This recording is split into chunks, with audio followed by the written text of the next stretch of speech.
Donc l'exercice 12, théorème de l'énergie cinétique.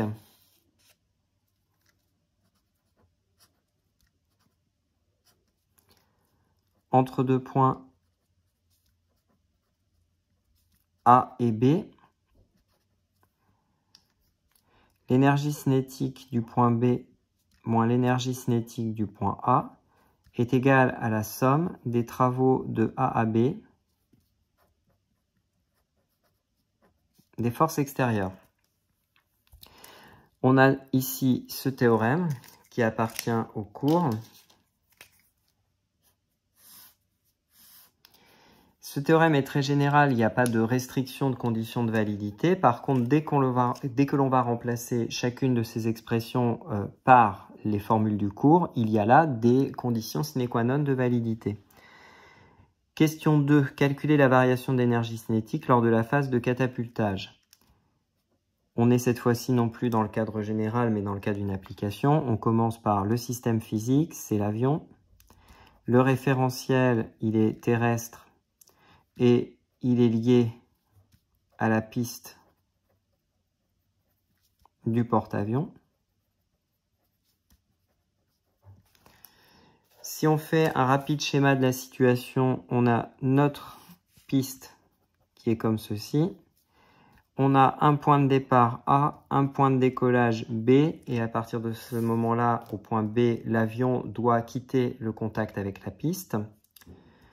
On a ainsi un mouvement naturel de l'avion pour assurer son décollage qui est celui-ci.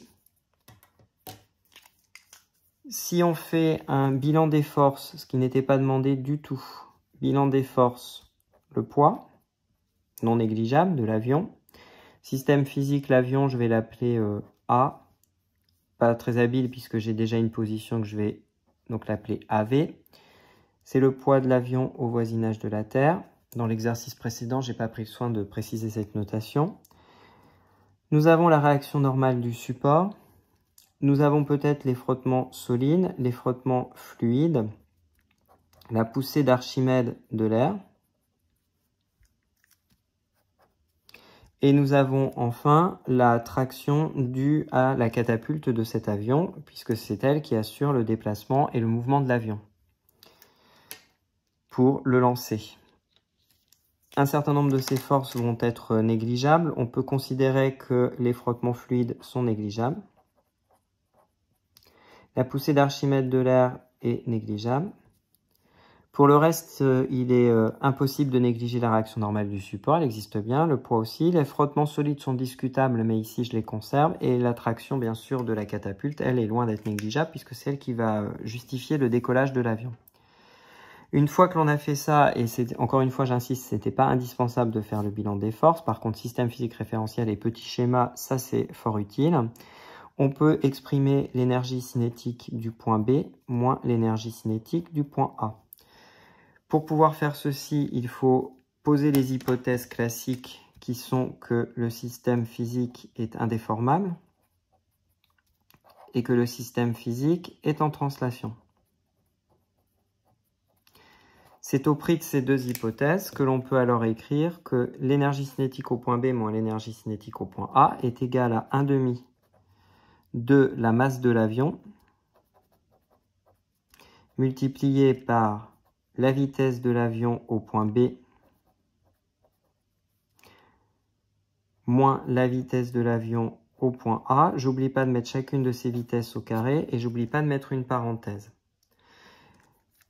L'hypothèse supplémentaire qu'on peut ajouter dans notre analyse, c'est que la vitesse de l'avion au point A, c'est sa vitesse de départ, est égale à 0 km/h. Pour ce qui est de la conversion de la masse de l'avion, on peut largement utiliser le petit tableau de conversion qu'on a fait tout à l'heure et on trouvera 14 fois 10 puissance 3 km/h, 14 fois 10 puissance 3 kg. Et pour ce qui est de la vitesse, on a 1 km/h qui doit être converti en mètres par seconde. Pour ça, et pour être sûr de ne pas se tromper, on peut faire le travail en deux étapes.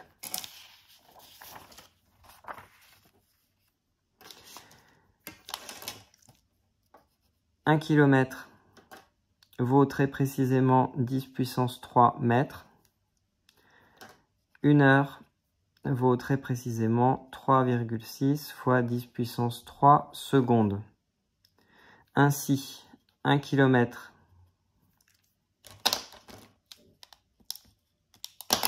divisé par 1 heure, ça équivaut à 10 puissance 3 divisé par 3,6 fois 10 puissance 3 en secondes en mètres. Ce qui nous donne la règle de conversion qui est que 1 km par heure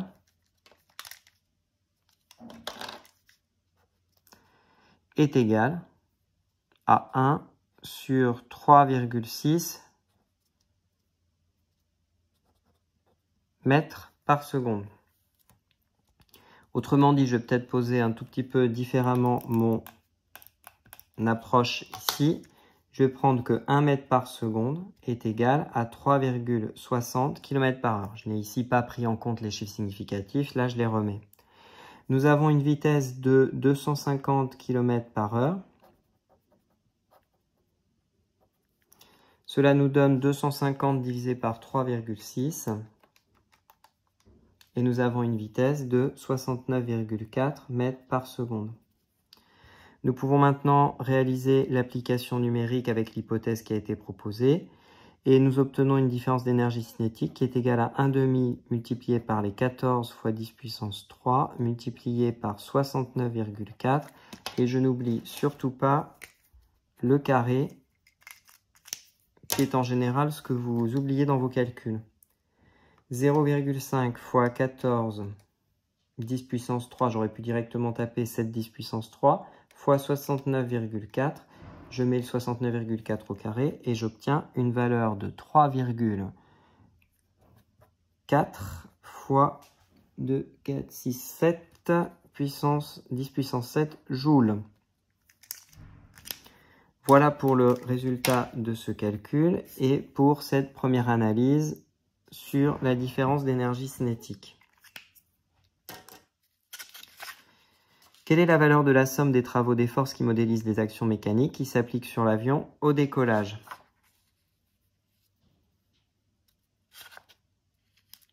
La phase de décollage, c'est ce qu'on vient d'étudier. Donc le décollage, passage de A à B, ainsi par application du théorème de l'énergie cinétique à l'avion, il vient que le travail de A à B, et c'est même pour être précis la somme des travaux de A à B des forces extérieures, nous en avons fait le bilan précédemment, cela compte donc pour 4 forces, est égal à l'énergie cinétique au point B moins l'énergie cinétique de l'avion au point A, ce qui est égal, dans le cas présent, à 3,4 fois 10 puissance 7 joules. Si je complète un tout petit peu, je constate que ce travail, c'est celui des forces extérieures. En réalité, le poids est perpendiculaire au déplacement AB, donc cette force ne travaille pas. La réaction normale du support est perpendiculaire au déplacement du vecteur AB, par conséquent, cette force ne travaille pas. Et j'obtiens ainsi la somme des travaux des forces seulement pour 2 forces, les forces de frottement solide et la traction due à la catapulte. Il est à noter que ce travail, toujours aller au bout de son analyse, on ne nous le demande pas, mais un commentaire est le bienvenu. Ce travail est strictement supérieur à 0 joule. Il s'agit d'un travail moteur qui favorise le mouvement